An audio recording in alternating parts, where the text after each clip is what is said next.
Welcome. What I want to show you today is a few roadside, how to find asparagus on the roadside, how to identify asparagus plants so that you can pick your own asparagus. All right. It's a beautiful day for that. We're also going to have the 150 contest, trip to E-Rise, and the 10K tomato. Please join us today.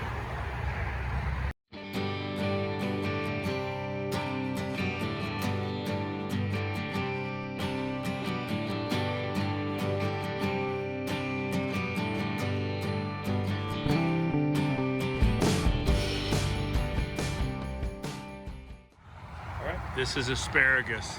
It has gone to seed. It's on the roadside. Yeah, that right out there, that's I-75 in Michigan.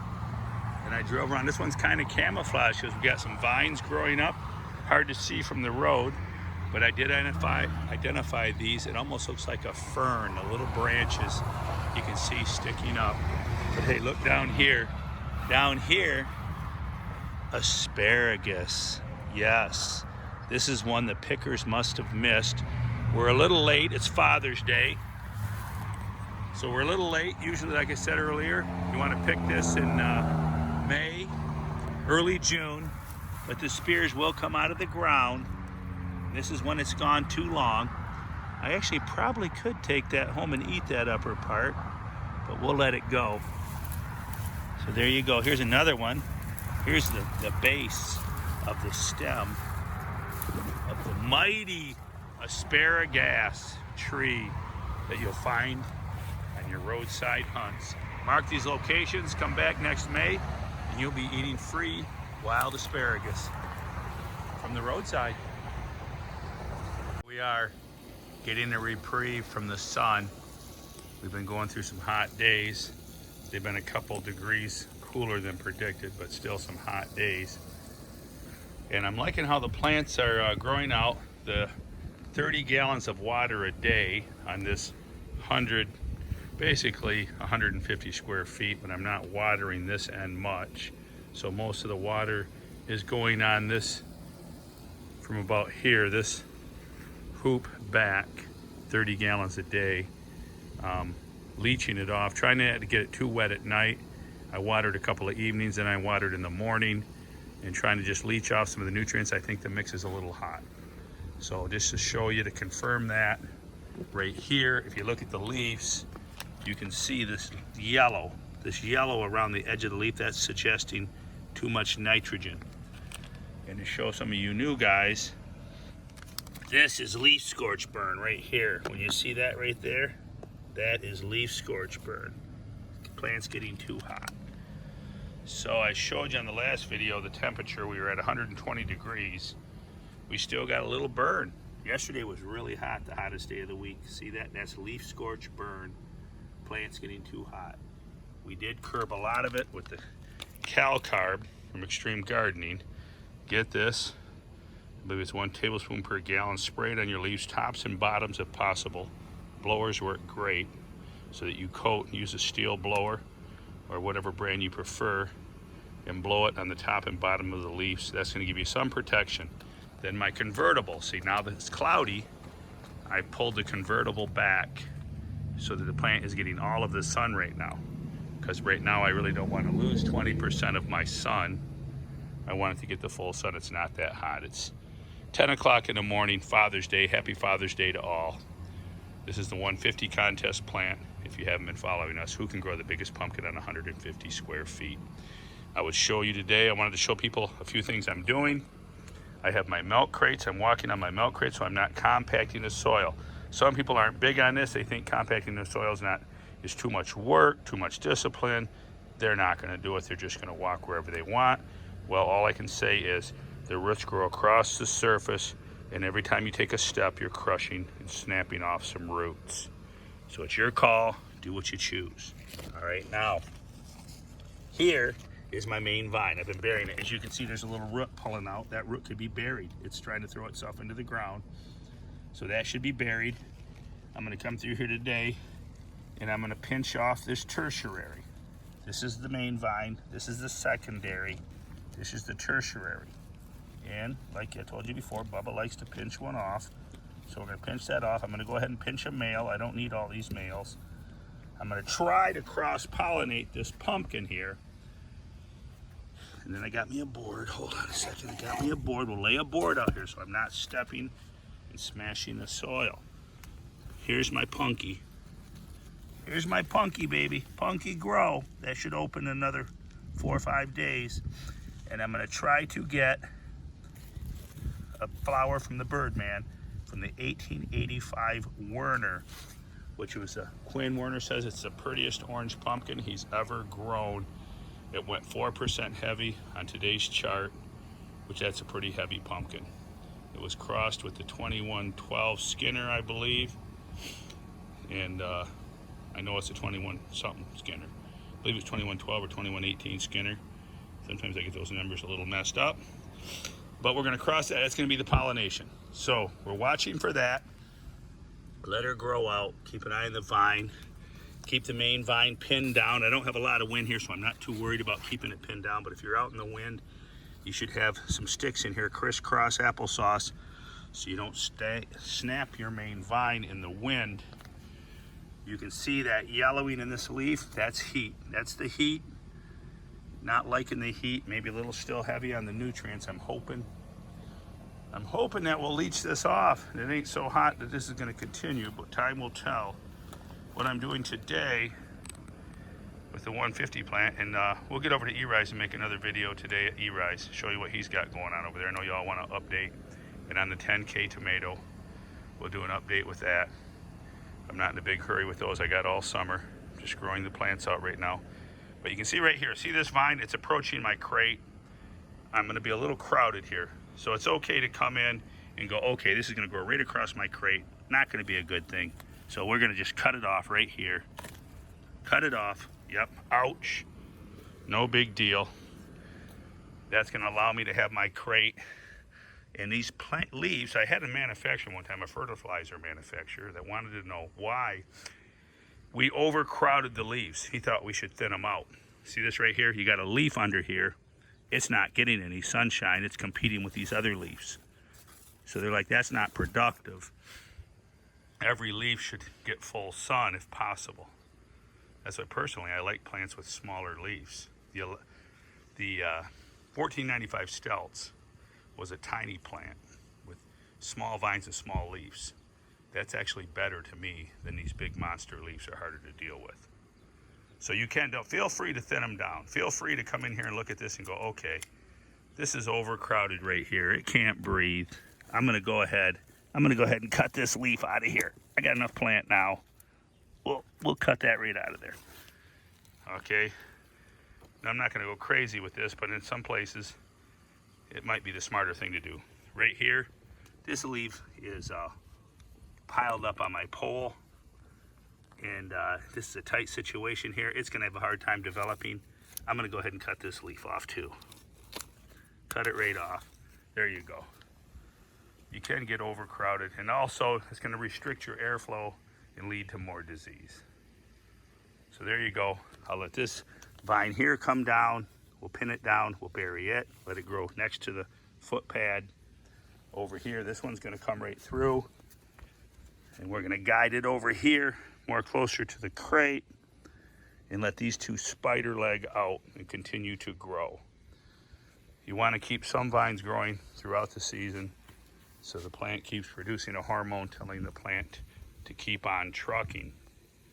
So there you go, there's some basic tips to let you know. If you're having that leaf scorch problem, you need shade netting. Now, don't ask me, people are asking me, where'd you buy this? What brand? I don't have a link. This is no longer available. This, I believe, was Fruit Shield. It's a little too tight for houses. It gets a little too warm. I didn't care for it. It makes a great shade netting, but you can also buy shade netting on Amazon or eBay. Just type in 30 or 40% shade netting. It's very inexpensive. Actually, it's cheaper than this stuff, and it will do the job to give you the shade protection that you need and buy you some CalCarb. The calcium will also help keep your plant up with the calcium to feed the fruit. And then we'll come back real quickly here. I'll show you. Eventually what I'm gonna do is have some of these newer vines. They're gonna grow back around and come back through here, because as you can see, these ratty looking leaves that I already have in June, I'll be cutting these off in a few weeks and letting a new vine grow through to replace them. And my stump, it's time, people, to start keeping your stump dry. The end of June, don't make the biggest mistake most new growers make. They dump all their water and fertilizer on that stump. You no longer need to do that. The roots are everywhere, growing across the surface. Stay back with the rototiller. A lot of you guys ask me, why aren't my vines growing? You're rototilling too close to the plant. Your rototiller, at this point in time, out in the big garden, your main vine's 10 feet long. Your rototiller shouldn't be within 10 feet of that crown or stump. You're chopping up your roots. Just because you can't see it down underneath the soil, the rototiller is chopping the roots off down in the soil. You are slowing your plant down with the rototiller. One of the biggest mistakes I've seen in the last 25 years of growing is guys, they're rototiller happy. They love that beautiful plush look with the rototiller, and they're gonna keep that baby. They rototill 3 times a week. They're addicted to rototilling. I put my rototiller away when I had my big garden. The rototiller was put up by the 4th of July weekend. It was put up, put away, done, and I didn't use it very much the end of June. It's time to put your rototiller away. Stop looking for that plush, weedless garden and let the roots grow where they need to grow. All along the surface. They'll grow 30 feet away from that crown stump if you're not chopping them off. Okay, enough said. Let's move along. We'll take a trip over to E-Rise. Back out. Can't say that I'm real happy about it. It's like 11 o'clock on Father's Day morning. We were hoping for maybe a shade break. Just got hot. Here's E-Rise. He's got his drip tape laid out. Still feeding the plants, kind of waiting. It's the plants aren't really big enough yet to be setting fruit. So maybe some of those pumpkins way out there 10 feet, maybe in another week you can look at setting fruit. They're 10 feet. These are 10 foot wide, the poles are. So the plants are about 10 feet long? Yeah, 10. Yeah, the pole's 10 foot. Okay. So here's a 2145 McMullen looking like it's it's a good looking plant. It's like it's growing, the thing's growing. Yeah, good looking plant. All right, well, there's not much to say right now. Just what are you feeding them exactly? What are you putting? I put some root keeper on there last night in that giant grow.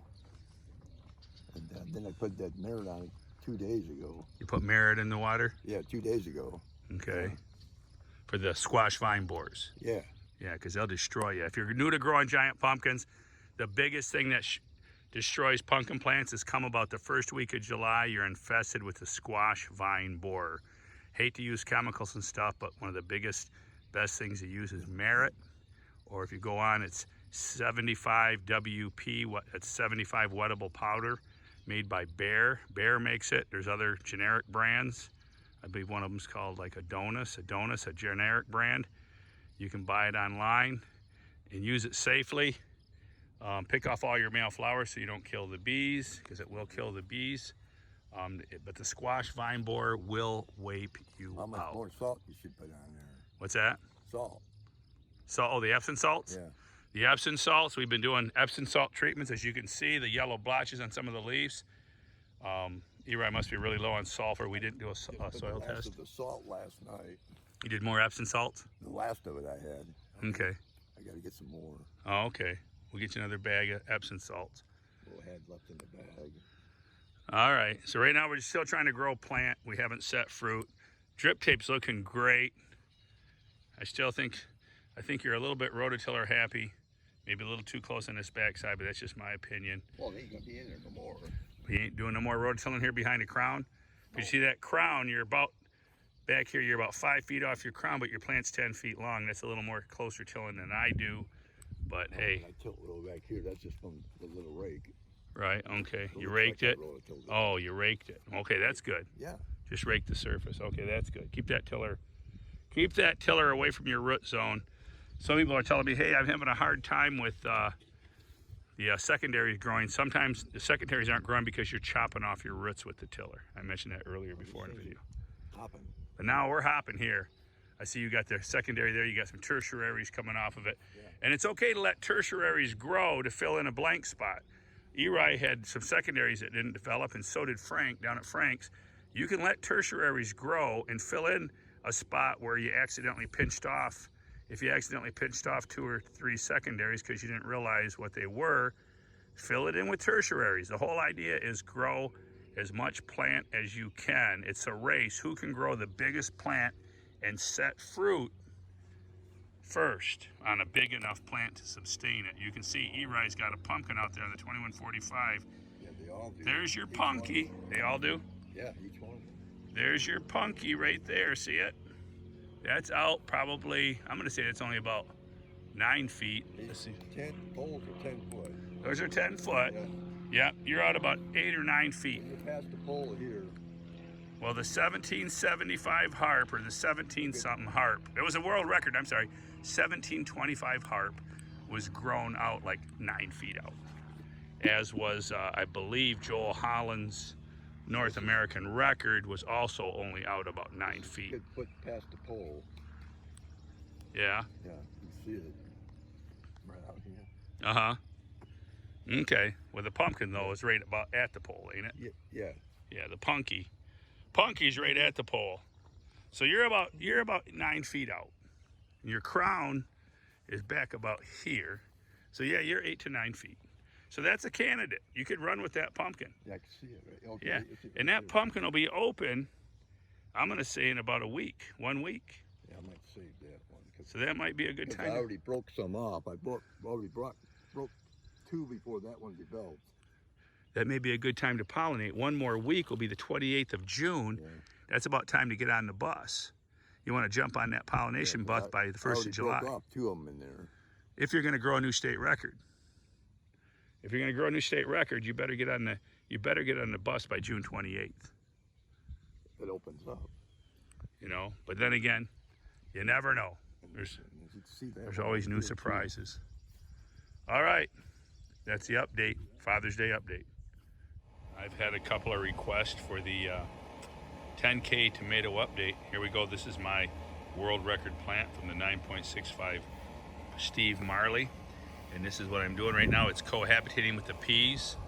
Some of you might say, what are you doing, Baba? Why do you got that tomato plant competing with the peas? But the peas will be gone soon. They'll be gone in another week. I'm surprised they're still producing this late in the game. I didn't think they'd go this long, but the weather's been kind of goofy. And I hate to sacrifice all these beautiful peas. Look at that. There's a meal for you. So we picked a bag full of them last night.